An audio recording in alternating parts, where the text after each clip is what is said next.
Hi అండి అందరికీ. సింపుల్‌గా అయిపోయే ఎగ్ మసాలా కర్రీ చూపిస్తున్నాను. చూసేసేయండి. 5 ఎగ్స్ తీసుకొని బాయిల్ చేసుకొని పక్కన పెట్టుకోవాలి. ఆ తర్వాత ఒక కడాయి పెట్టుకొని అందులో తగినంత ఆయిల్ వేసుకొని ఎగ్స్ మొత్తం వేసేసుకొని ఉప్పు, పసుపు వేసుకొని బాగా ఫ్రై చేసుకోవాలి.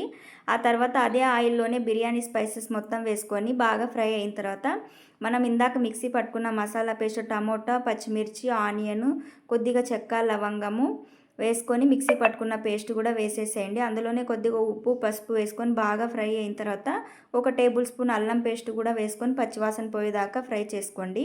ఆ తర్వాత కొద్దిగా కారం, ధనియా పౌడర్ అలాగే 2 టేబుల్ స్పూన్ పెరుగు వేసుకొని బాగా మగ్గనిచ్చుకోవాలి. బాగా మగ్గిన తర్వాత మనం ఎగ్స్ మొత్తం కూడా వేసేసుకొని ఒక 2 మినిట్స్ అలా ఫ్రై అయిన తర్వాత మనకు తగినన్ని వాటర్ పోసుకొని బాగా ఉడికించుకోవాలి. ఫైనల్గా కొత్తిమీర, కరివేపాకు వేసుకొని బాగా మగ్గించుకుంటే టేస్ట్ అయితే చాలా బాగుంటుంది. నా వీడియో నచ్చితే ప్లీజ్ సబ్స్క్రైబ్ చేయండి, లైక్ చేయండి.